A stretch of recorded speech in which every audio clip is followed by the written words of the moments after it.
colleagues, European Public Health Alliance, and the European Society for Pediatric Oncology, it is my great pleasure to open this policy dialogue on the revision of the EU regulations on medicines for children and for rare disease.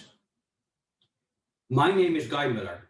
I work for the Dutch Cancer Society, heading the international public affairs work, and I'm the founder of the European Fair Pricing Network, EFPN, one of the hosting organizations of today. The dialogue we are having today is taking place in a crucial moment in time, as the public consultation on the two regulations have only recently been opened. For the first time in nearly 20 years, the regulations on rare and pediatric diseases are being reviewed. It is therefore a great opportunity to shape future-proof legislative frameworks and a sustainable ecosystem for patients and healthcare systems. Today, we will discuss together with our panelists and you, our audience, the shortcomings, existing gaps, and move the discussion ahead to identify new pathways forward to ensure a patient-centric approach and transparency, all with the aim of guaranteeing access to much-needed medicines for all European patients. With this in mind, the organizing parties came together to deliver joint recommendations on how to improve the current system from the civil society's perspective. And these will also be presented and discussed today. In our view, the future regulation should deliver a sustainable, patient-centric, and transparent ecosystem. So what can you expect today? With this dialogue, we want to tap in and contribute to the ongoing policy discussions, bring patient and civil society together on how to improve these regulations. That's why we have invited excellent experts with different backgrounds to inform us, address shortcomings, and propose and discuss recommendations. The agenda is divided in two segments. The first panel focuses on orphan medical products, and the second on pediatrics. The dialogue will be moderated by Yannis Natsis, Policy Manager for EFA and member of the Management Board of the European Medicine Association, EMA, who will further introduce the panelists. On housekeeping. As we are all experts when it comes to Zoom meetings these days, I will keep it rather short. This is a view-only event, which means you will be able to contribute by typing your questions in the Q&A function. Our moderator will take as many questions as possible, sometimes group them, but of course we cannot guarantee that.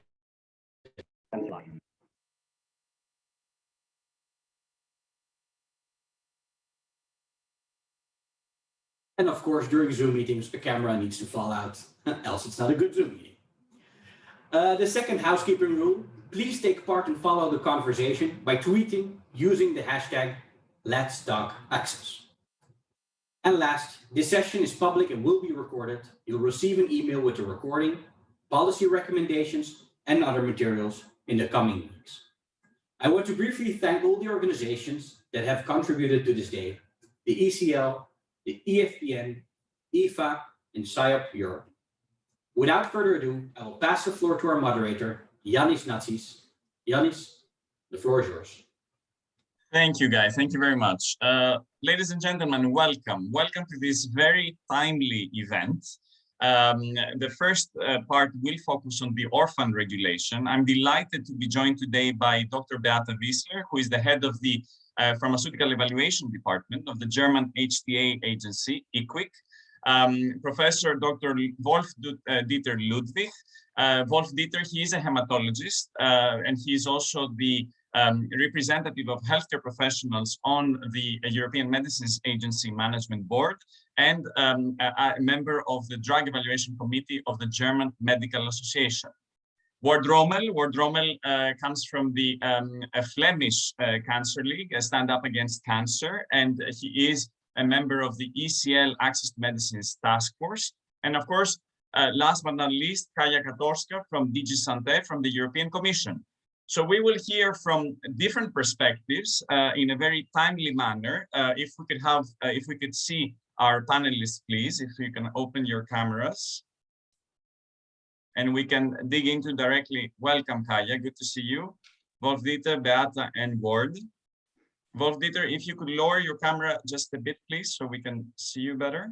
Thank you very much.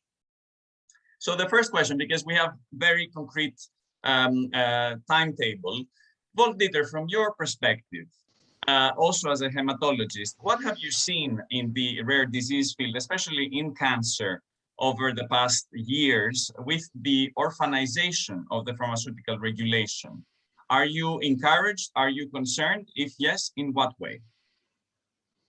Okay, first of all, Janis, thank you very much for inviting me to this very interesting exchange of ideas and to share with you the possibility to share with you my suggestions. During the last decades, there has been a marked increase in the number of orphan drugs in the EU, and about 2/3 of the applications for a designation as orphan drug have been approved by the responsible committee of the orphan medicinal products of the EMA. Several studies, however, in the last decade have shown that the approval of orphan drugs by the EMA is frequently based on very low evidence as to efficacy and safety of these drugs. And therefore, it is not at all surprising that the added benefit assessment in Germany resulted in a not quantifiable added therapeutic benefit for most of these orphan drugs coming into the German market. Nevertheless, many of these drugs, frequently for the indication on cancer, have earned hundreds of millions in euro and in addition benefited from an extended duration of market exclusivity, not rarely more than 10 years. Therefore, there has been a growing concern, both in the United States and in Europe, that the orphan drug legislation has been subject to gaming. Furthermore, the hope linked with this legislation, namely to incentivize research and development by pharmaceutical companies in therapeutic areas that would otherwise be too unattractive, has not been fulfilled. Most important, also in 2021, for more than 90% of rare diseases, there are no effective drugs in the market, especially for rare diseases that affect children. Therefore, I would like to conclude, in view of this obvious misuse of the orphan drug legislation during the last 2 decades in Europe, the time is ripe to thoroughly review the incentives granted by this legislation. And in this context, I would like to set priorities regarding the following 5 topics. First of all, the legislative requirements for the designation as orphan drug should be concretized. That means the definition of orphan diseases as well as the terms unmet medical need, significant benefit, and innovative medicine. Both the prevalence and profitability criteria have to be reviewed and adapted to the current requirements. Second, therefore, authorization of drugs for rare diseases should rely on post-marketing research to cover incomplete information as to safety and efficacy frequently evident at the time of approval. Thirdly, beyond that, we urgently need more transparency as to cost for research and development of orphan drugs for pharmaceutical companies, as well, and this is very important, as well as public grants received for the design and development of these drugs. Fourth, affordability and availability of approved orphan drugs in all member states of the EU should be facilitated. And finally, last but not least, we need a high degree of transparency regarding the average revenues per year in order to assess whether orphan drugs still qualify for the granted incentives, for example, market exclusivity. Thank you very much. Thank you, Wolf-Dieter. This was a tour de force. You touched upon a lot of different topics, and I see Kaja Katorska taking down and writing down notes. And the purpose of this webinar throughout the day today is to come up with concrete recommendations, because, ladies and gentlemen, we are at this stage where we're looking at a possible review and a critical review of these 2 incredibly important pieces of legislation. But to do so, we need to be operational and action-oriented. Beata, Wolf-Dieter describe the situation from the HTA perspective, the proliferation of orphan drugs in the market. What does it mean? Does it make your life harder, or is it encouraging? What is it the HTA perspective on this topic? Yes, thank you very much. Really, to follow up on Wolf-Dieter's description of the situation, I agree very much with his description. We have been assessing all orphan drugs entering the German market since 2011, and therefore I think we have a quite a good understanding of what's going on. And what we see is indeed that there are areas in the orphan diseases field that have had a number of important developments, which is positive, I think. But again, there are other areas which don't see any improvement, and I feel that we have to reset incentives to come to a better distribution of where the research efforts should go. At the same time, we have seen that for the available orphans, when they enter the market, we have insufficient evidence to understand what these drugs really mean for patients. So what is the benefit, what are possible harms, and how does this relate indeed to the incentives that have been given to these drugs? We indeed are not able to describe what these drugs mean for patients in 70% of the cases. And what does that mean? That means we can't kind of optimize quality of care. We don't know how to exactly use those drugs. And we also don't understand whether the incentives that continue to be given to these drugs are well put in place. So both these problems, the lack of treatments in wide areas of orphan diseases, we are still seeing, plus the fact that we don't have sufficient evidence to understand what these drugs mean for patients, means that we need more studies. And to be able to do more studies, we should develop an infrastructure that allows for more easy to conduct and less costly studies, and maybe we can come to that later. With regard to the regulation, I would like to put forward three suggestions. So first, we might want to discuss the option to include a process that results in an identification and specification of areas of most need. And it would be good if we could involve patients and physicians in this discussion, and then maybe couple the incentives and support development in these areas. I absolutely agree with Wolf-Dieter's suggestion that we need to revise the criteria, specifically the criterion for significant benefit. As far as I understand from the study done by the Commission, the majority of drugs, of orphan drugs, uses the significant benefit criterion to retain the orphan status. That means there are other drugs, other treatments available, and the significant benefit criterion is quite low a bar right now. So this certainly should be revised to really reward drugs that mean really that lead to a real added benefit for patients. And the third thing, I think that we need to consider whether we should use incentives according to a one-size-fits-all approach. Right now, the criterion mainly is the prevalence, and I think that is not helpful. We might be able to use examples from reimbursement environments. For example, in Germany, there also is what we call an orphan privilege in the assessment and pricing negotiations. And actually this is withdrawn at the moment the drug reaches a revenue of more than 50 million per year.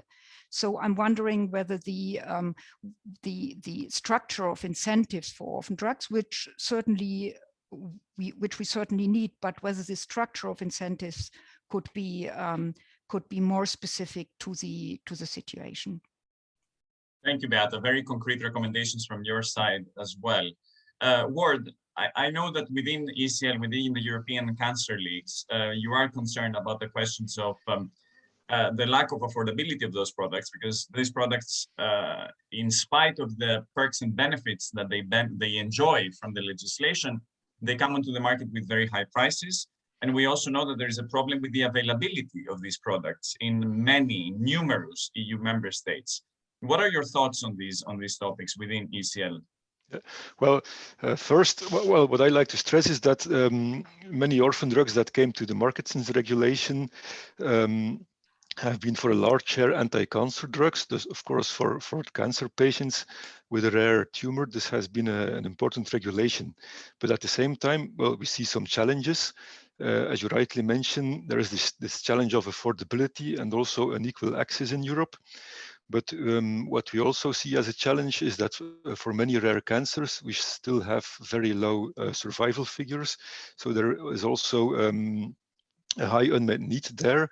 And so we should also think about setting the incentives in the revised regulation so that R&D efforts are targeted to the cancers with a high unmet need. So but then when we come to the issue of affordability, first idea I want to put forward here is that this is also closely linked to data and evidence about added benefit. Because if we have very good data about added benefit, then paying for a drug is more worthwhile. So we also think that it is important to invest in an infrastructure that leads to good evidence about patient-relevant outcome measures such as overall survival and quality of life. And there we think we should invest in independent clinical trials where academic groups play a very important role. So if academic groups could have more control about trial design, also about the relevant endpoints, and if the data that they produce can be publicly owned, this can mean a real progress to have better data about the added value of these drugs. But when we come to unequal access in Europe and affordability, for us, that's of course that's a very big concern, because orphan drugs are not accessible in every European country, and we believe that high price plays an important role here. The prices of the current generation of drugs are very high, but in the pipeline now we have like gene therapies, cell therapies. I think there are now around 130 cell and gene therapies in the pipeline targeting rare diseases, and price levels there are several hundred thousands of euros or even 1 million euros. So there the issue of affordability is a real challenge, and this will also exacerbate the problem of inequality in Europe. And with ECL there, we have launched the concept of fair price last year. And according to ECL, a fair price is a price that is justifiable, predictable, and cost-effective within the aims and priorities of healthcare systems and the available budget. And like this, if we look at the concept of justifiable in this definition, justifiable for us means that the price is in a reasonable relationship to the added value of a drug, but also to the R&D cost. And so we think that the European policy should focus on developing towards fair prices. And we think that this can lead to more affordability and also more access throughout Europe. And then when we link this to the regulation, then we think that maybe we should think about making the incentives dependent on real access. For example, you could think about market exclusivity that is of which the duration depends on access throughout Europe. And we could also think about modulating market exclusivity to the return on investment. So if the return on investment is clearly sufficient, then the market exclusivity maybe could be shorter than 10 years. But of course, then this also presupposes that there is more transparency about R&D costs and about other costs of firms. Word, if I may, I will interrupt you there and we will come back to these questions you touched upon, and thank you for the very concrete suggestions as well. Kaya, from what I hear so far from both Dieter, Beata, and Ward, there is a conundrum. There is a conundrum between weak evidence, and I hear that very clearly from all three previous speakers, and high prices, excessive prices. So how do we, and I guess this conundrum of weak evidence and high prices is something that is on the radar also of the Commission and is driving this review. If you could tell us a bit, what are the next steps and what are the scenarios? And of course, we will come back to a bit, Ward already started talking about possible scenarios. But first, what are the next steps and what is driving the Commission in this exercise? Thank you. Thank you very much, Yanis. Thanks a lot for inviting me here. And I would like really to thank the previous speakers for your excellent comments. Of course, I am here more as a listener to your thoughts. And this is an ongoing process, since the evaluation, which concluded in August. Then we had we published the inception impact assessment, which is the roadmap which describes now what are the options, what are we looking for in this review. So I'm very happy to be here. Soon our consultations by the contractor will start. You have seen that we already started the open public consultation, which will run until end of July. And soon, really in the few, let's say, in the coming weeks, the targeted consultations as well, which will start in form of surveys, and as well interviews. And I am very happy to hear your comments, as all these aspects will be part of those consultations. Because what we have seen actually in this evaluation is exactly what you mentioned now. So we have the unmet need, we have different kind of course, products. I would say that the level, this level of significant benefit, because this was the link that you mentioned, many products, we set for the significant benefit, the bar is set higher than in the other jurisdictions. This we see that this significant, and this as well was shown in the evaluation. But still we see that 70% of orphans on the market are those which had to show significant benefit, which means that still, we have development in the areas where there are treatment options for patients, and we have this big unmet needs on 95% without treatment options.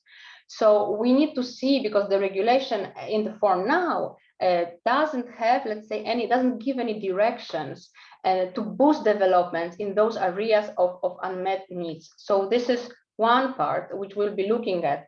Of course, there is this big as well gap in availability and access among member states, and this is as well something that we see. And of course, we have seen in the evaluation that there are various factors which influence this unequal access, and there is only that far that the regulation can go in addressing that. But on the other hand, the aim of the regulation has always been that patients with rare diseases have the same quality of treatment as any other patient. So we are trying now to look for solutions and ways if this we can try to improve access with the regulation. For example, like it was mentioned by you, to link the incentives with the obligation to place the product in a majority or all member states. So this is one you could have seen that this is in one of those options.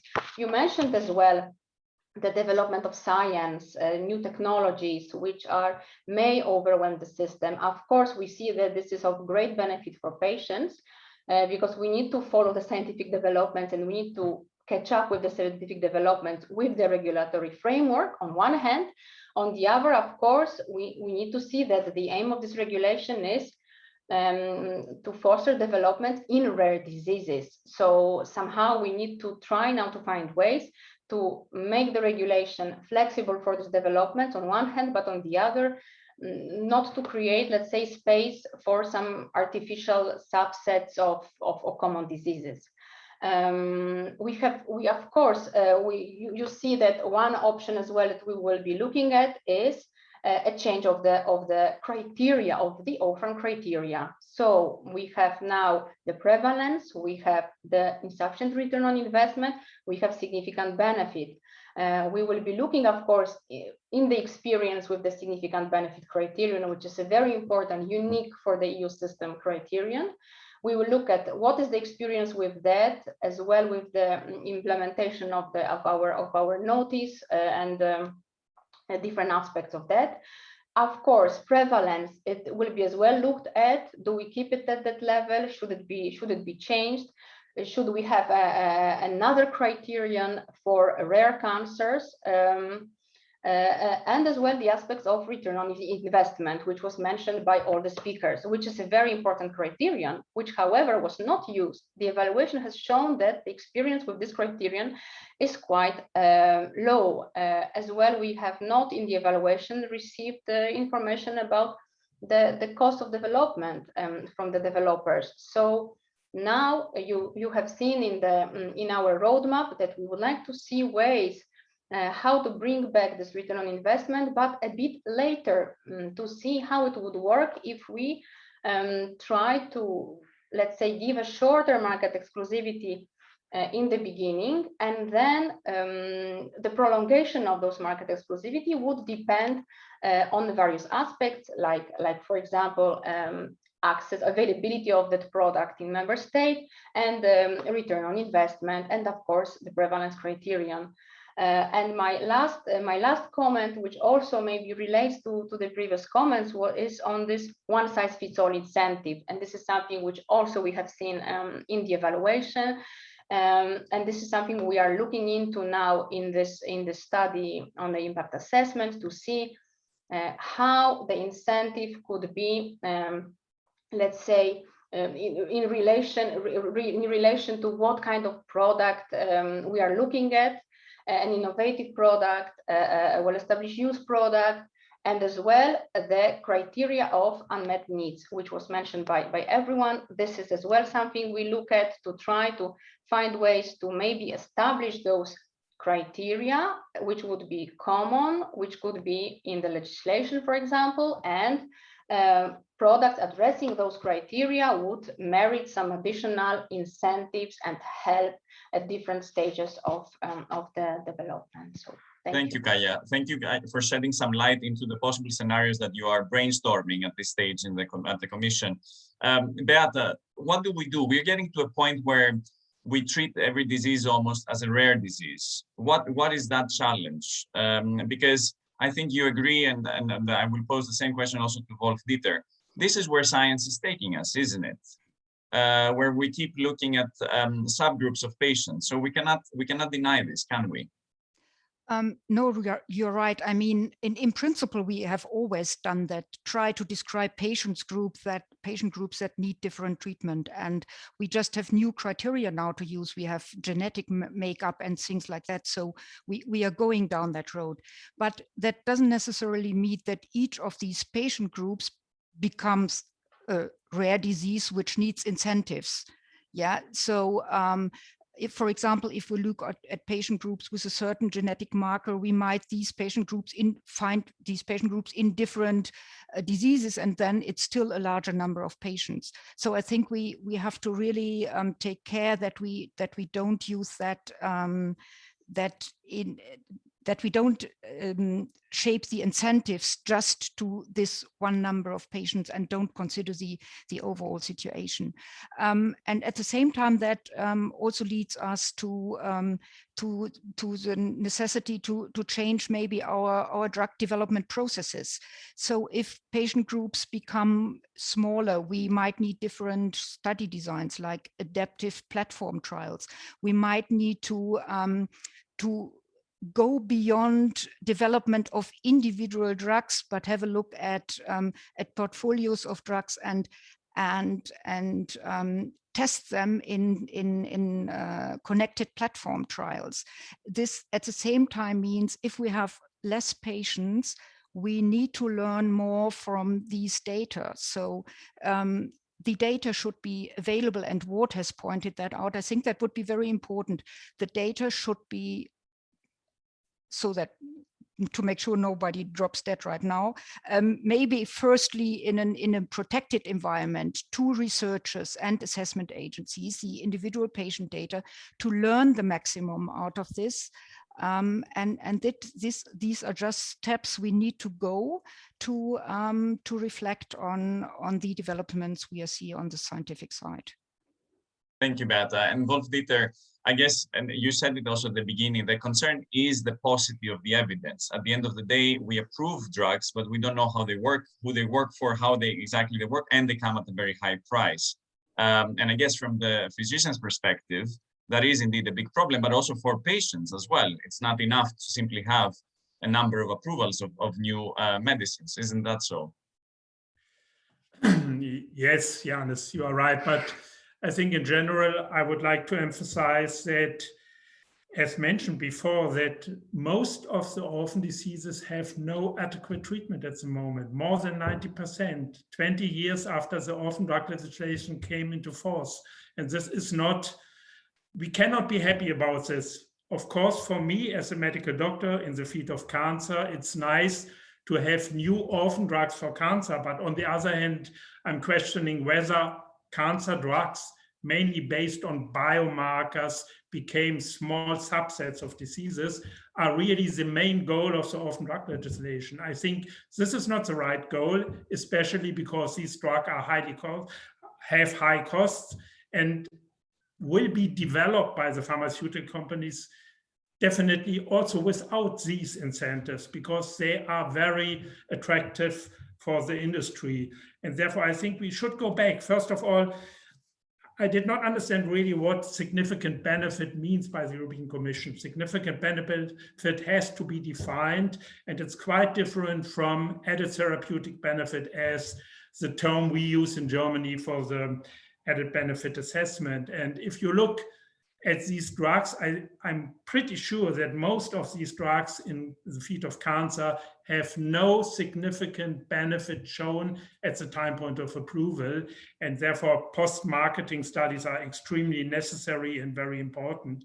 And I think, therefore, this is a very, very important criteria on which we should better define in the near future, as well as mentioned before, the investment by the pharmaceutical companies and the revenues received, which are, as we all know, very, very high, especially in more than 50% of the orphan drugs developed for cancer. And therefore, also the prevalence criteria have to be revised, because I think they are not up to date in the area of personalized or precision medicines. Both terms I do not like, but they are used, and now the approval is based on these criteria.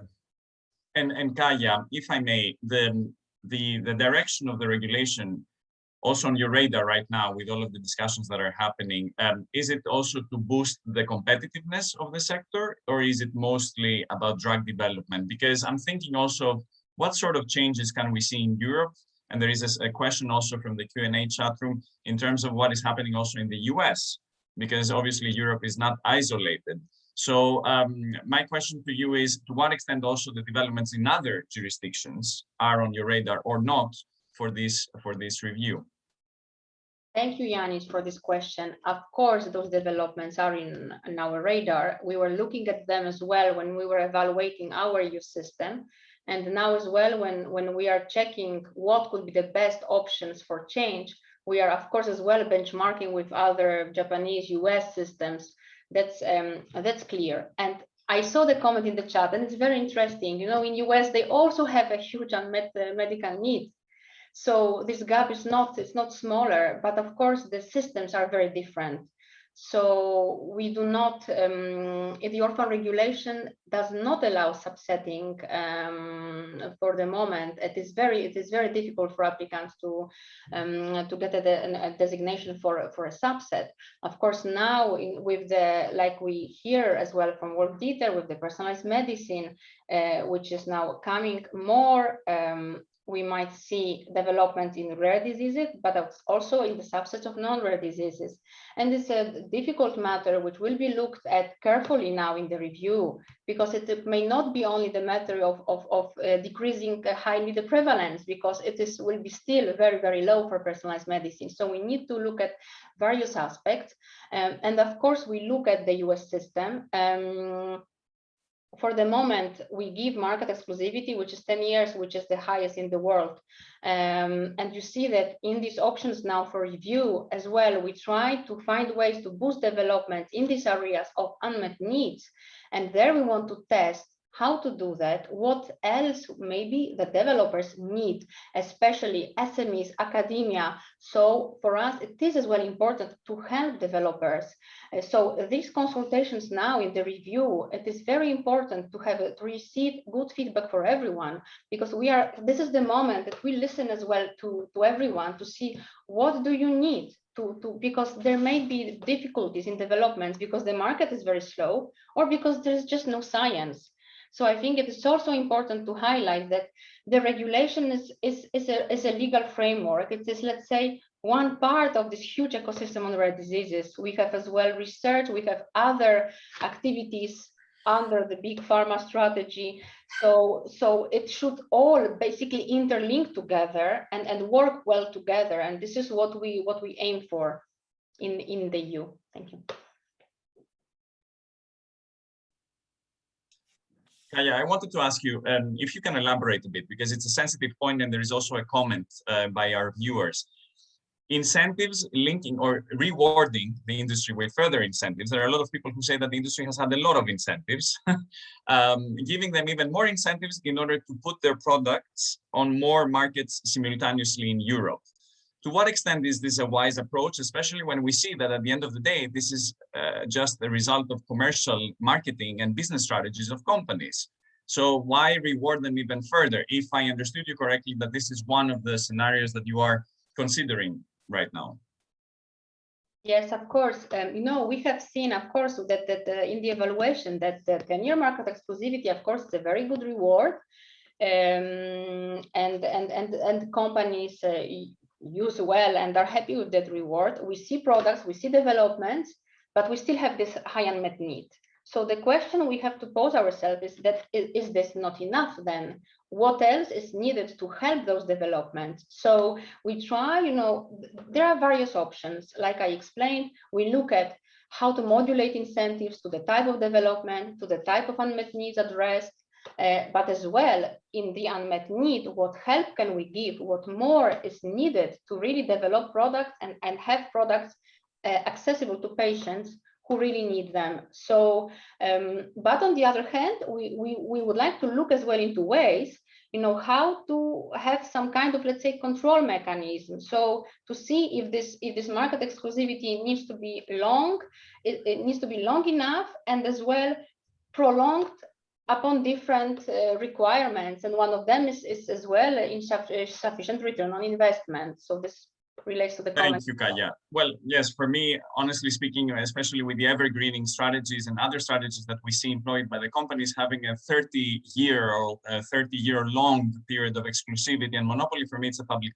policy failure, but that's a different question because we need to discourage this kind of practices of profit maximization. We have a few minutes left. I want to come to Ward and Beata. Beata, you mentioned the question of clinical trials. Again, when it comes to the evidence generation, what would you like to see? And I think also Ward with ECL have views on that. Thank you. Yes, thank you. Actually, I would like to come back to Kaya's suggestion that we need more support for maybe smaller companies and academia in this area. And I think it would be most helpful if we could provide these smaller businesses and academia with an infrastructure to run their trials, to have less costly and more easy trials. And there is this European Health Data Space initiative right now. There is the Darwin project, and I think we need to use these initiatives to ensure we have a European-wide trial infrastructure for easy trials. That is even more important for orphan drugs because we obviously need to collect the patients from all over Europe. So if we could provide this infrastructure, I feel that would be helpful. Thank you. Very concrete recommendation. Word on this? Yeah, well, I think, as I already said, I think we need to support groups like the existing European reference networks or the EURTC, so that they can do independent clinical trials. Next to that, we also have to gather real-world data, real-world evidence, and when it comes to cancer, then the cancer registries can play a very important role in this. So we should reinforce non-commercial research institutes like EURTC cancer registries. But I think we also have to think about maybe new ways of developing drugs and even new business models. Like, for example, we already have DNDi in the Netherlands. We have the Fair Medicine Foundation, and they try to collaborate with several stakeholders in a new way. So the patient groups and academics have a much stronger role in the research and development process in these initiatives. And they also are going to approach intellectual property in a new way. For example, they are going to use frameworks such as socially responsible licensing, which means that when something is developed in an academic environment and it is licensed to an enterprise, then the licensing agreement also contains provisions about availability. And I think we also have to think about how the European Union can give incentives to new business models like that. We could also think, for example, about a system like, for example, when a company brings a drug to the market, then for example, you could think about giving that company a reward for the R&D, but that reward is conditional on the fact that it is bringing the drug to the market in every European country at the cost of production and distribution. So these are maybe a bit more radical, but they would bring drugs to the patient in the whole of Europe at an affordable price. So I think it is worth exploring this and starting experiments with ideas like that.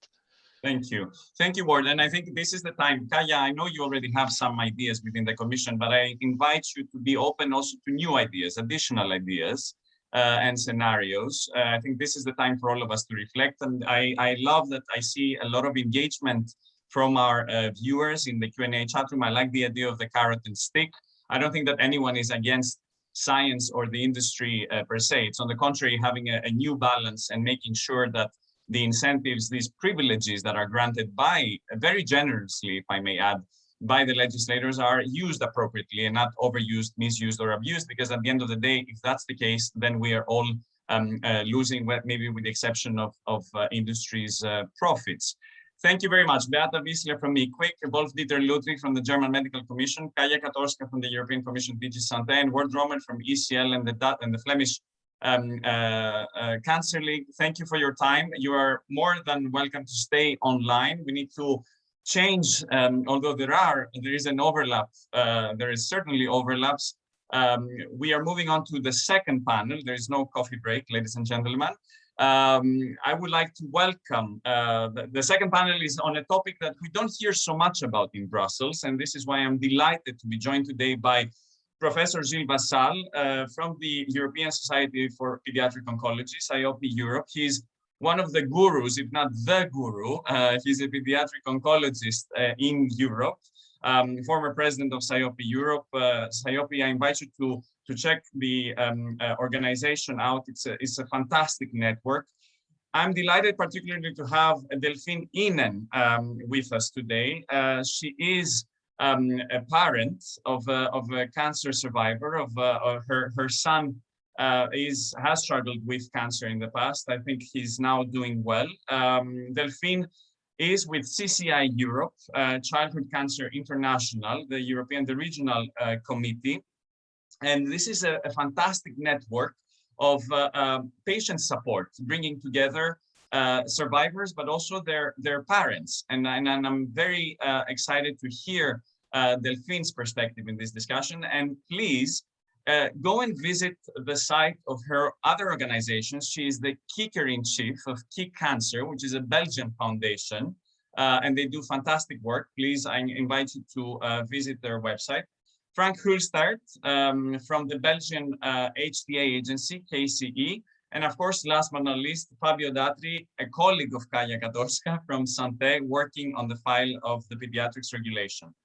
Professor Vassal, Gilles, Thank you so much for joining us. I hope you enjoyed also part of the first discussion. There are similarities, but I want you to explain to us what was the situation in pediatric cancers before the introduction of the regulation? Also from your perspective as a pediatric oncologist, and what have you seen change in the past 10, 15 years? So thank you, Yanis, and thank you for calling me guru, which for the first time in my life, I have been told that I would be a guru. To your point, cancer is a rare disease in children, but each year 35,000 young people are diagnosed with cancer. Over the last 50 years, major progress has been made by academia through clinical research without most of the time any support from the pharmaceutical company using the medicine in the pharmacy. And the cure rate is now 80%, which is excellent. And the question is the quality of cure. But 6,000 young people each year die of cancer still, the first cause of death by disease. And this is why we need innovative treatment for this patient. And you ask me what happened before the regulation was in.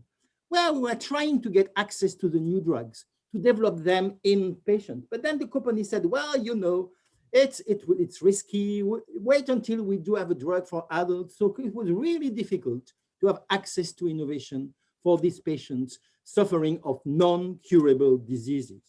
And this is why our hope in the regulation was really great. And we contributed.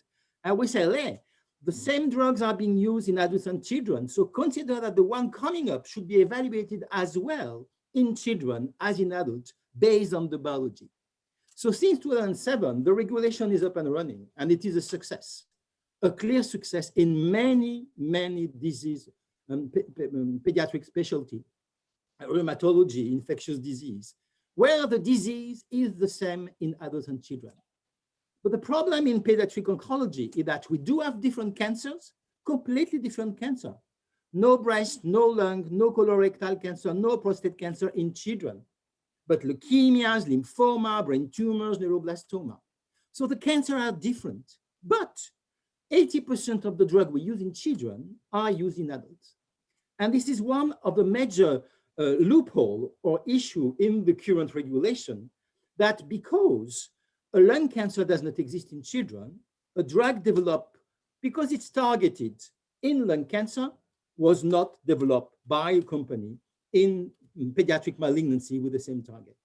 So this is why we say this regulation was really, really extremely important in the field of pediatrics, really putting pediatrics in the activities on the shelves, on the table for the pharmaceutical companies. But at the time, it really not really addressed the needs of children with cancer. And the same for neonatology. So clearly, we hope that the changes in the regulation coming up will better address those needs, accelerate innovation, not losing time waiting to start clinical trials to be sure that children will have access to innovative treatments. So and Gilles, making sure the right drugs are developed for children. Sorry, yeah. Just to ask you on this, when you say accelerate innovation and start clinical trials, if you can explain to us, what is the problem? Why are clinical trials not launched?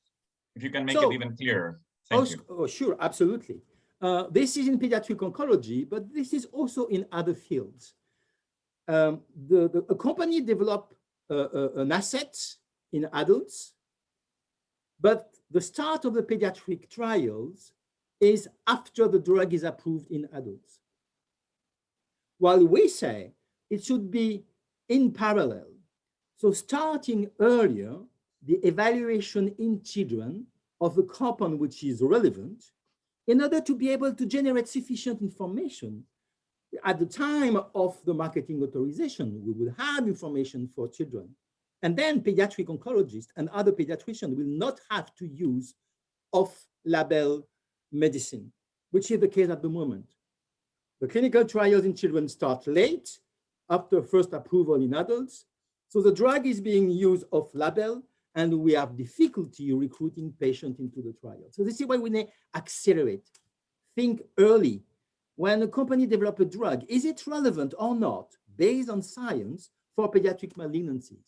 And if it is, as soon as we have enough data, start the evaluation in children. So we will save time, we will focus on the right drug to develop, and then we will have more rapidly innovative treatment to cure more children. Gilles, excellent. Thank you very much, because you made it crystal clear, and I want our audience to understand exactly what the situation is and the state of play. Delphine Inen from CCI Europe and Key Cancer Foundation. What was your experience? Also, bring it a bit home to us, what Gilles described now, and what are the dilemmas and the challenges from the parents' perspective, especially given the uncertainties and the severe effects, the adverse effects of these treatments, and the questions of the choices that need to be made from the parent for a kid with cancer. And thank you for joining us, Delphine. Thank you. Thank you for giving me the opportunity to talk about the specific situation of children with cancer. And actually, your question is very broad, so I'm going to try to structure my answer. First of all, when your child is diagnosed with cancer, people around you always tell you, don't worry, there's so much research, so much innovation going on, it's going to be okay. And actually, when my son was diagnosed in 2013, I believed those words because I did my job as a parent, make sure that he was being treated in the best facilities in Belgium where he could, that he was accessing the gold standard of treatment, which he did. But what I didn't know, and I had no idea, that every single drug in the cocktail, or like the protocol he was following, was older than myself. And I didn't know either that all these drugs were being used off-label. And so it's only when he relapsed a couple of years later that he was offered again off-label drugs, not older than me, but much older than him. The drugs were about 20 years old at the time. It's only then that I realized that they were old and off-label, because some of those drugs in the end were not reimbursed, which causes a accessibility issue. And it's actually at that point that the issue of innovation for young patients actually struck me as a real thing, because before that I had no idea. And the funny, if I may say funny thing, is that no one knows. When I was telling my friends, oh, do you actually know that there are no clinical trials for Raphael? His chances of survival at the time of his relapse were actually pretty low. So it felt like it was my job again to understand what the standard protocol was, but also prepare for the possibility that it wouldn't work. And I wanted to know, where could we go if things go wrong? Where are there trials open? And the answer was nothing, nowhere. Because I looked into other countries and there was actually nothing going on for rhabdomyosarcoma at the time. And the sad truth is there isn't so much more specifically going on for rhabdomyosarcoma. So it's still an issue. And it's something that is very striking for parents and young patients to understand that they're being forgotten. Now my son is doing well. It's quite a miracle. He's not off the hook yet. There hasn't been sufficient time since his remission. But the treatment he went through was extremely toxic. He's being monitored for many potential side effects. But also, in order to put it in complete remission, we had to make some difficult decisions like amputation, which sheds the light to some of the major issue, even though we have reached the incredible level of 80% cure rate, which is a great success, and we owe it to academia mostly. 2/3 of young patients in remission will suffer long-term side effects caused by their treatment. They receive their drugs when they are in growth, a sensitive period of a lifetime where your organs still develop. And so many children will have to deal with either side effect caused by surgery like amputation, but also kidney issues or endocrinal issues. And so those patients need to be tightly followed up, which is a cost to society as well. Because we want to make sure that they have a good quality of life when they survive. And the mere fact that the current treatments for children are so toxic has also a psychological effect and impact on them, because some of them will suffer from post-traumatic stress syndromes. And so we really need, first of all, also, I want to stress one fact, 80% cure rate is an incredible success. And some people will conclude, why do we need to do more for children? But it's a number and it's an average. If we de-average that and look at actual specific types of pediatric tumors, we see that some of them will not benefit from such high chances. Many of them are still high risk with less than 50% cure rate. And it's also due to the fact that many pediatric cancers are diagnosed when they are already metastatic, partly because they develop extremely rapidly, and so it's hard to follow the race of cancer. And metastatic cancer, as we all know, are more difficult to cure. So we need better drugs, better treatments in general for those children with a low cure rate today. But we also need better drugs for those who do get in remission today, because we need to reduce the long-term side effects and improve the quality of life. Thank you, Delphine. Gilles, I want to challenge you a bit. I want you to explain to us. You keep saying we need to move from a drug-centric model to a patient-centric model. What does this mean? We have here Fabio Datri from the Commission. What would you like him to understand when you say that? And how do we translate that into policy? Well, Yanis, I think that nothing I would like today to make Fabio understand, because we are working a lot together and he knows much of the thing I will say. And clearly the work with the Commission on really improving regulation is really something that we are looking for. The point is that the drug development that I call drug-centric so far was, there is a drug developed in adults. Is the disease the same in children? If yes, develop in children. Patient-centric is, what are the needs for these patients in relapse in a given disease, and what is the biology we know about this patient to really make the choice of the best drug to develop. Because we have a paradox. If you look at how many new compounds are being developed in adults, there are hundreds and hundreds of new treatments. And this is clearly the change in drug development in oncology, many new treatments for adults, and many more in development. We cannot develop all these compounds in children. So we need to have a way to prioritize the best drug based on the science, understanding the disease, to match the alteration and increase the likelihood of the drug being approved, being efficient, but also the needs of the patient. Some patients have a 95% cure rate. The need for new treatment is completely different from those patients, such as with brain tumors, with a median survival of only 9 months.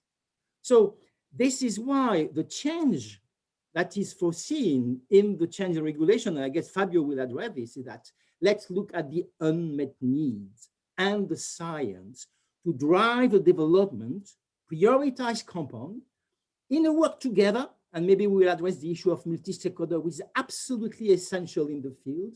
But this is why I say, let's move from drug-centric, what do I do with drug, to patient-centric and science-driven development. Where are the needs and what are the drugs that will meet the needs? Thank you, Gilles. And speaking of multi-stakeholder platforms, ladies and gentlemen, I invite you to check out the work of Accelerate. There is also a fantastic webinar with Gilles Vassal where he explains all of the different regulatory steps. And I asked my colleagues if they can share it also in the chat room so that people can watch that, which I found, and Gilles, it's fantastic that you did it because it's so informative and clear. Fabio, based on what you've heard, what are the thoughts with the Commission right now? What are the next steps? And what kind of feedback are you looking to get from stakeholders like us?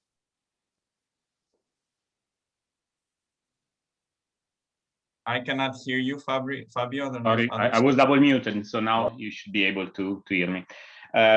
No, I was saying Gilles and Delphine have been very, very clear. The regulation has worked quite well. I would say that has been a success, but in general, when you have a drug that is developed for adults and you have exactly the same problem in children, in that case has worked very well. The case that Gilles was describing and the team was describing, where you have drugs developed for a cancer in adult, but you have a different cancer in children. Now the regulation says you don't have the obligation to study in children. I mean, not the obligation. Companies could have decided voluntarily. It's not that it's forbidden, but we see that this is not happening. So we are reflecting on change, and this is ongoing internationally. In the US, we see the same changing happening. So to introduce novel obligations, so to take into consideration how the molecules under development works, the mechanism of action of the molecules, and to see if it can work also on a different disease, on a different type of cancer in children, and have companies the obligation to study early. As Gilles said, I mean, what is key is to have an early clinical trial in Chile, not wait that the product is developed and marketed for adult and then start the pediatric development. So this is something we are reflecting on. But the other are, as Gilles was saying, a lot of other unmet needs. And we have to think about what are the therapeutic unmet needs of children. We are reflecting how to best help also companies and patients and civil society to reflect on which area there should be more clinical research and where medicine should be developed. So to change a little bit, Gilles has explained very well, and as you said in Accelerate, there is this very, very good explanation. The model today is to think about adult. Adult is a huge population, and so to think about a disease in adult and develop drugs there, and then to see if they can be used in children. Now, but there are areas where the needs are different. So you have the neonatology, but you have also neurodevelopmental diseases in children and adolescents, where you have very, very few development, and the needs are very, you cannot use the adult drugs. So to see how we can help, even help companies with new model and involving the civil society and the patient to identify, but also creating I know that, Yanis, you don't like the word novel incentives and novel tools, but what we have today, I don't think that is adapted to all development. What we have today is adapted to development where you have a adult pipeline ongoing, but we have to think where there is no adult pipeline. What we have seen in the evaluation is the current tools are not so good in helping the development. So to start a reflection and having maybe something new that could help to have novel medicine for this area of therapeutic and med needs for children developed. And then, I mean, the discussion is even more complex, as Gilles was saying. We cannot afford to have 10 compounds developed at the same time in the same area. Children is a small population, so there should be some sort of prioritization. I don't know if this can be done in the legislation, to be sincere with you, or is better that is done with a reflection from a scientific point of view in some sort of fora where there could be a confrontation and a sort of discussion between patients, scientists, academics, and industry. I'm a bit afraid that this is something corollary to the regulation. Otherwise, we could enter into, complex procedure. But we are looking at all these aspects. And as Kaya was saying, we are entering the open public consultation is open until end of July, if I'm not wrong. And there will be, what is also important, there will be targeted consultation and interviews. So all of you will be probably consulted in the coming months, and it will be very important to be very detailed and very think about the legislation. So think precisely what we want to have seen the legislation and how we want to see. The moment of big statement is over. So now we are revising. So we need to be very, very precise on what we want and the way that we want to ameliorate and to have more and better medicine for our children. Thank you, Fabio. Thank you for your openness. And it's good that you remind us that we need to do our homework. I know that SIOP and CCI, they've been doing their homework, and it's fantastic that you work together. Yeah. Frank Hurstart, thank you for your patience. Based on this exact last point made by Fabio on the question of definition of unmet needs and the prioritization as well, from the HTA perspective, what are your thoughts? I know that this is a topic that is close to your heart. Yes, thank you, Yanis. I wanted to make a few comments. First of all, that indeed for health technology assessment, this is always competitive versus what is available, usual care, patient-relevant outcomes, and also, of course, the routine patient population being considered.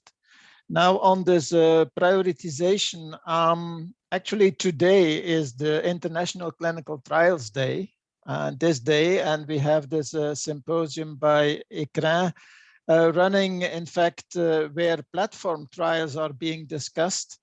And well, because of the pandemic, this has also seen some acceleration. And perhaps if we indeed have the luxury of having multiple molecules for a specific disease going into development, such a platform trial running already in the pre-market phase would definitely be an option that should be considered, as also Beate already alluded to in the orphan drug session. So that is definitely an option, in addition, of course, to registries that would also be needed, because of this subgroups defined by biomarkers. What is often missing is the natural history of the disease in these specific subgroup of patients that have that biomarker. So, and perhaps there we should think even of like a horizon scanning for biomarkers, and as soon as they define a potential target for a drug, registries need to include these markers, and so that we have indeed information about the natural history, because that is critical definitely for rare tumors and rare diseases. So these are a few points, but I think the important point about this COVID is that these platform trials, at least now, are being discussed in collaboration with the regulators, with the European Medicines Agency, and that is very important also to extend to other areas, I think. Over. Absolutely, thank you. Gilles, are you afraid that we may end up with a weaker regulation? Oh, no. Oh, no. What would that look like? What would that look like? Well, you know that the FDA changed the regulation 3 years ago, and it's now up and running since August.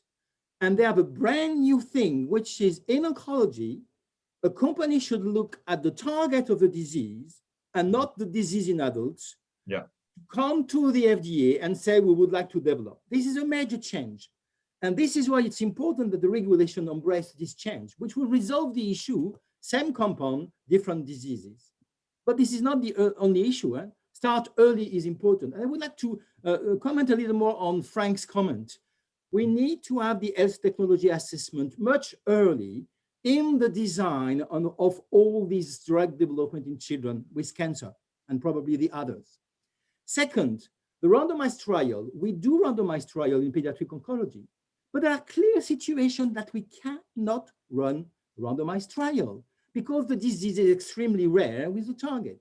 And this is something in terms of new design of single-arm trial with good historical data that should serve the evidence for the health technology assessment, which I would say at the moment, as mentioned by Frank, is really generated evidence through comparative trial in all situations. In some situations in children with cancer, it cannot be done, but this is not a reason not to reimburse drugs in children. And finally, the platform trial, I fully agree with Frank. And the point is that we are running over the last 3 years, we have several platform trials in pediatric oncology for the early evaluation in different disease driven by the molecular profiling of the patients, in neuroblastoma, in brain tumors.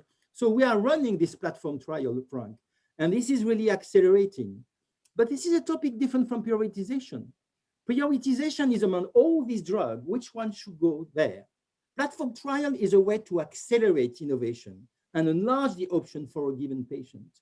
But prioritization is a complex thing, is among all the drugs developed in adults or by companies, which one should be developed in children? This is the issue of me too, number 2, number 3, number 4 in a class of compounds.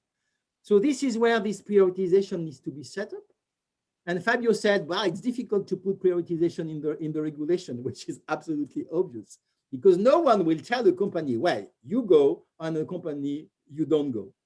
But then what we developed over the last 5 years is that let's work together. academia, industry, parents and patients, and regulators, and look at a disease, look at a class of compound, share the information, and then it becomes obvious that we cannot develop 10 IL-123 inhibitors for a given disease. So we facilitate prioritization, and it works. It works in pediatric oncology, can work outside of pediatric oncology. So to your question, am I afraid that there will no change? The answer is no, it cannot be, because we deserve the patient to accelerate innovation for them, to cure more children, to cure them better, and to tackle inequality across Europe, which is an important objective, not for the regulation, but for the European Beating Cancer Plan. Delphine, what are your concerns over companies' practices? We touched upon it also by Gilles, by Frank. What are your concerns from and also if you could explain to us, because I don't think that people understand, what is the contribution of parent associations to, for instance, the design of clinical trials? Thank you, Delphine. Thank you for your question. Well, it's actually pretty much similar to what patients do in other disease areas. We look at the clinical trial design, we assess its feasibility, its practicability for a young patient. We also advocate a lot the fact that young patients want to be protected with good research and not protected from research, which is something we often hear when we talk about clinical trials in children. People really jump onward like guinea pigs, while our our impression is rather that pharma companies don't want to open the clinical trial in children because they don't want to jeopardize their asset for adults if something went wrong with children. But companies, Delphine, can I ask you, are companies right in saying that it's difficult to recruit patients for clinical trials or not? What is your response to that? Unfortunately, it is true. It is true because if you put all the aspects together, pediatric cancer are rare diseases, 80% cure rate, which means that a clinical trial will only be aimed at the 20 remaining %. Every type of childhood cancer is a rare cancer. You have 35,000 patients a year, but it's 60 different subtypes of cancer. So recruitment is hard, definitely. And that's why it's important to define which drugs we want to test in children. And we really don't want to lose opportunity by testing every single new oncology drug in children because it wouldn't work, which is why the collaboration needs to be put in place at a very grassroots level in the field of pediatric oncology. Now, I must say that one of my fears is, to be honest, I am quite confident the pediatric medicines regulation will be amended. We have to do it. It's happening in the States. It would be enormous if we didn't do it in Europe. It would be a catastrophe. My fear is also there are some clinical trials going on in adult oncology with new drugs, and sometimes we get a chance to have a phase 1 clinical trial in children. Sometimes we only have preclinical data about those drugs. But there are signs that those drugs and the mechanism of action of those drugs could be relevant to children. But for some reason, it could be a strategic reasons like lack of profitability or lack of efficacy in adults. The development is stopped in adults, and that's what we call the shelf drugs. And we have we can only say it's almost impossible to actually get those drugs back on track for children only if we are interested in developing them. They're called the shelf drugs, and it's caused by many different issues. Most companies are more on the lookout to buy new drugs rather than sell shelved assets. And so we really do not succeed in getting access to those drugs, and they're not very attractive to develop because they're children-only drugs.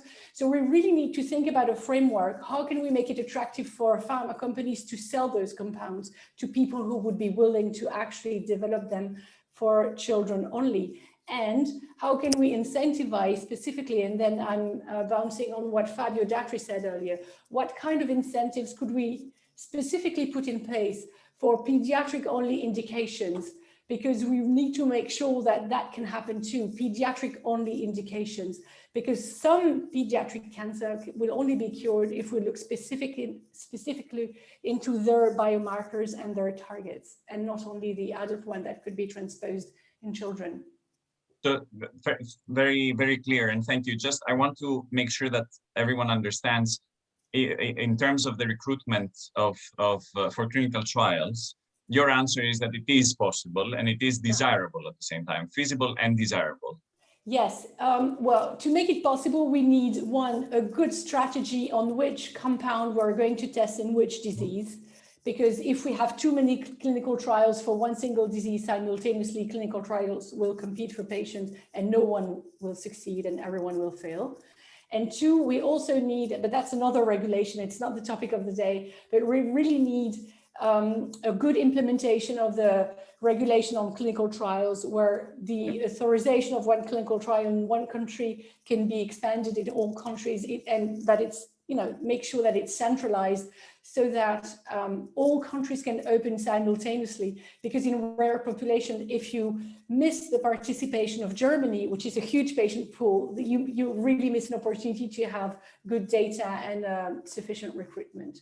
Thank you, Delphine. And we have a comment, and Gilles, I'll come to you. We have a comment also by Carmelo Rizzari, SIOP President-elect. He's saying that we should also aim to break the 13-year-old dogma and allow adolescents to get into adult trials. So in relation to what we were just talking about. Gilles, over to you.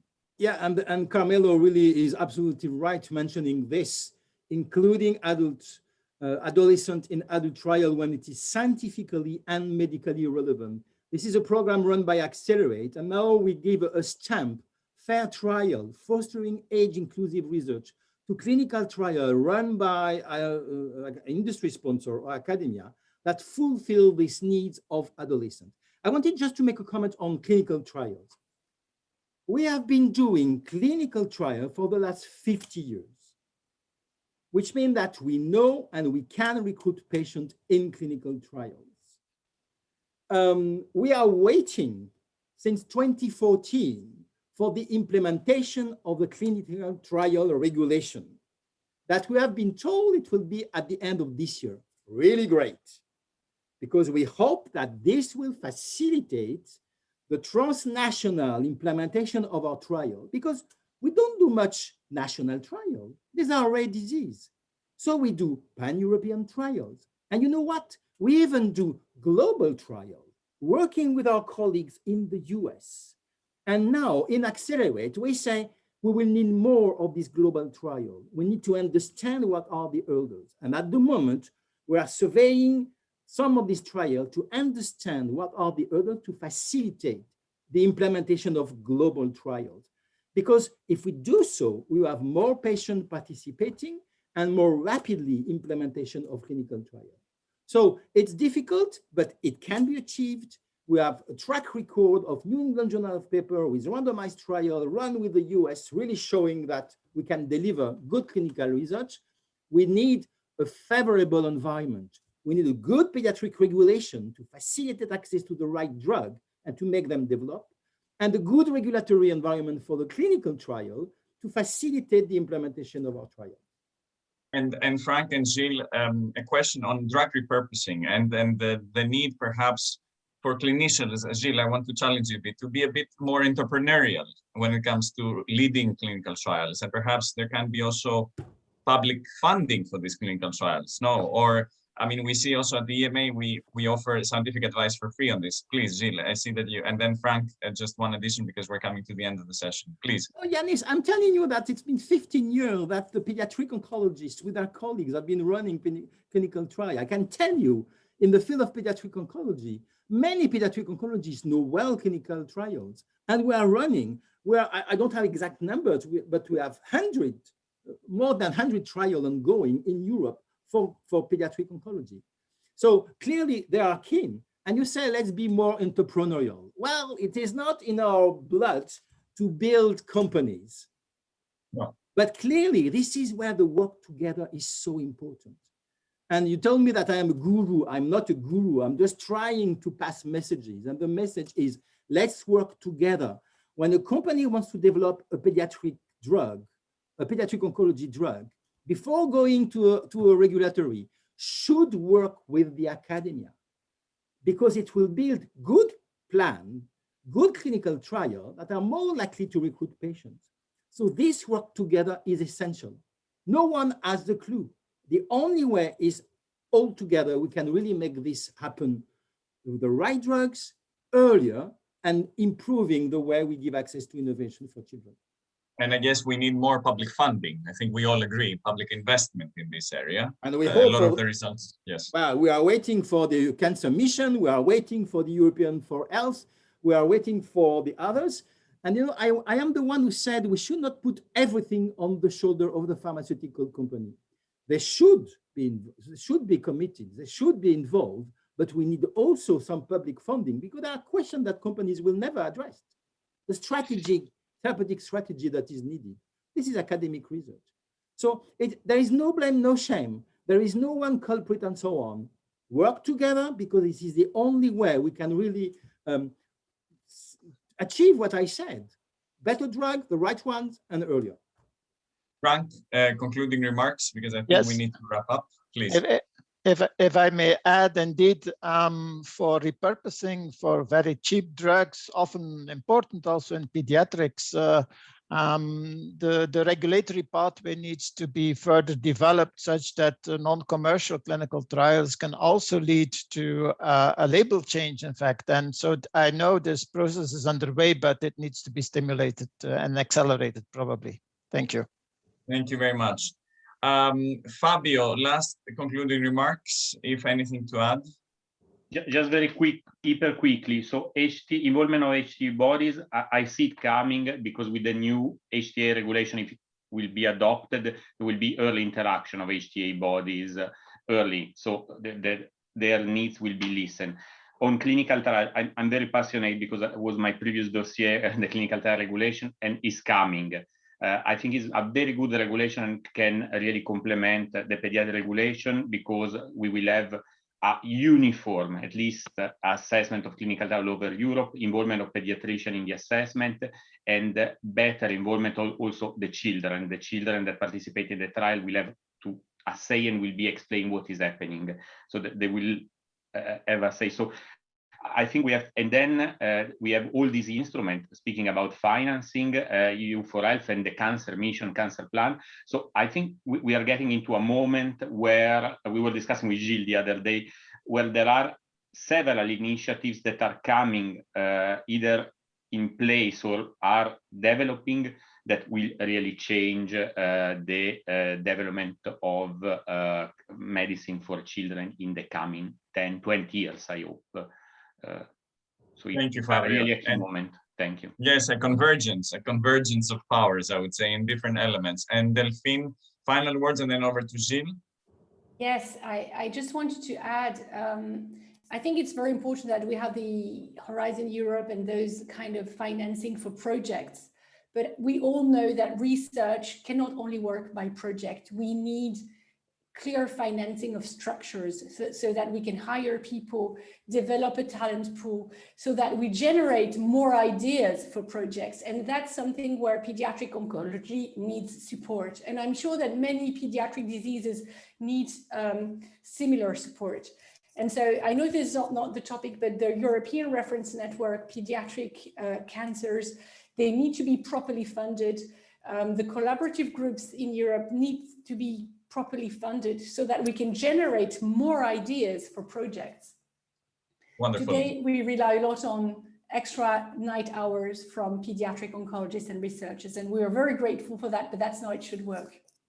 And Gilles Vassal, over to you for some concluding remarks. Yeah, I think we shared with the audience that we need really a better pediatric regulation, and I will not summarize this. But I want to tell you that we need also a better orphan drug regulation, because it's a paradox. Cancer in children is rare and was not at all served by the orphan drug regulation that was up and running since 2001. And we have several causes and reasons.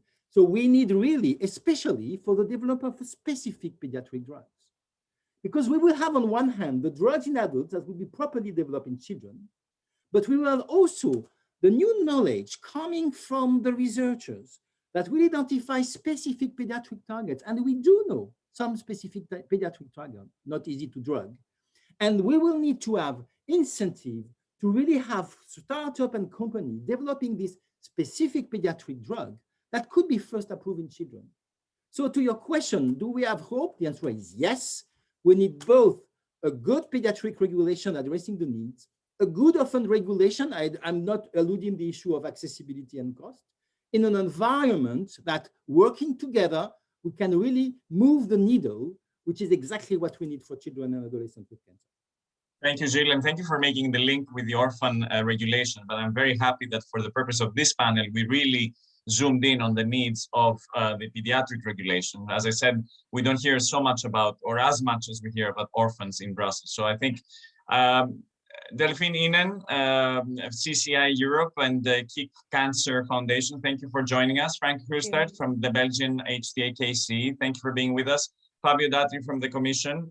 Fabio, I think you have a lot of work to do and we are there to help you. And of course, Professor Gilles Bassal from Gustave Roussy, thank you so much for your time. I think it was a highly informative discussion. From my end, and I hand over to Olga Gozaeva of SIOPI and also Ingrid Ross from the Norwegian Cancer Society. On behalf of the European Public Health Alliance, thank you for tuning in. I believe it was a very rich and very concrete action-oriented discussion. Of course, this is only the beginning of the journey. There is the survey. The deadline is the survey of the Commission, July 30th. So make sure that you submit your input. Stay with us for a few more minutes for some concluding remarks by Ingrid. Ingrid, over to you, and then over to Olga Gozaeva of SIOPI. Thank you very much, ladies and gentlemen. Thank you, Yanis. It is my pleasure to provide this policy dialogue with some concluding remarks. And I have listened very carefully to all the panelists, and I will wrap up the orphan regulation, and Olga from the European Society of Pediatric Oncology will present takeaways regarding the pediatric regulation. So first, my compliments and gratitude for the excellent speakers we have had today on both panels.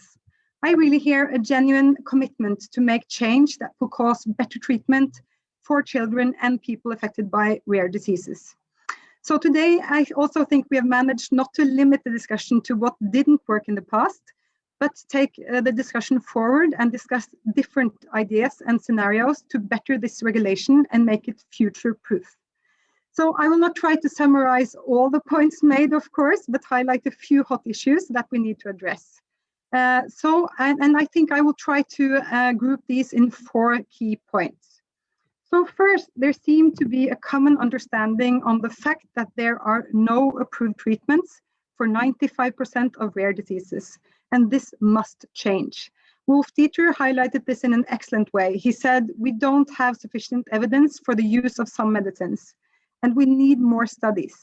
And keep in mind, everyone, that the genetics are taking us into a future where more, although not all patient groups, will be rare. Second, I hear a big push towards more transparency. Most of the panelists underline that we need a high degree of transparency, not only in costs and R&D, but in a broad sense. I hear a clear voice asking to increase transparency to better understand the pharmaceutical system. And tapping into what my colleague Guy mentioned in the start, the aim of the regulation has always been that patients with rare diseases have the same access to good treatment. And that is also why we in the cancer societies engage in the European fair pricing networks. Access to cancer medicines is a problem, availability is a problem, and an important factor are the extreme high prices of some medicines. And we are afraid that if we don't act towards transparency now, the sustainability of the health systems will be threatened. And third, I heard linking incentives of reward to access to medicine. I heard this phrased as the need for a new balance. I heard Kaya talk about incentives worth incentivizing, and she explained that the goal of the directive is to ensure a sustainable ecosystem for orphan medical products that creates innovations that reach patients. So both goals can be reached if they are, or when they are linked. Incentives on the one hand in light of the product, and access, availability, and affordability on the other hand. And fourth, I heard incentives to academia. That was the point that was made by many, but also Dr. Ward Rommel from the ECL, to ensure that academia plays a bigger role in the ecosystem of the orphan medical products creation, investing in academical clinical trials, cancer registries, and so on. A lot of innovations emanate from academia in a non-commercial setting. So assisting academia when possible and where possible should be a key target. So, and last, this event also proved to me the importance that we as civil society work together towards common important goals. So thank you, everyone. And I will give the word to Olga.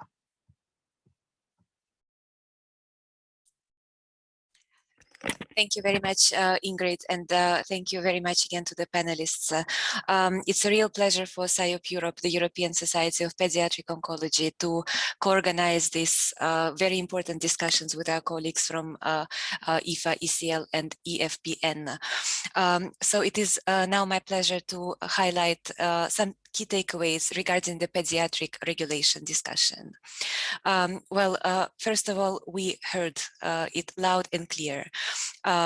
Changes are imminent, and changes are urgently needed and can make a transformational and life-saving change for children and adolescents with cancer. We need to drive the medicine development based on the biology of the disease and not based on the adult indication. And this would indeed align the European regulatory framework with that already in place in the US. We do need to reduce delays. Children cannot wait for life-saving medicines, and survivors do deserve to get access to novel treatments that will reduce the side effects in the long term. We need to facilitate and also engage in dialogue with industry to understand what kind of incentives can be most suited to incentivize first-in-child development. Drugs that are really targeted to the specific needs and the specific cancers that only occur in children. The repurposing is also a very important orientation to be able to access and develop further the drugs where the development in adults has been stopped for one reason or another. The community is ready. There are platforms in place, with Accelerate being clearly one key example of a dialogue that is ongoing with all stakeholders, including regulators, academia, parents, patients, and survivors, and industry, as well as, really, indeed, the whole of the community to together formulate targeted solutions to advance and accelerate innovation for children and adolescents with cancer. This is a unique opportunity given to us by the EU following the European Parliament resolution on the pediatric regulation, and now the Commission consultation that is open. We invite you all to get informed about the recommendations that our societies are putting forward on this occasion. This will be shared with you in the follow-up email following this event. And I would like to stress that the time to act is indeed now, and it's a great opportunity to make a life-saving change.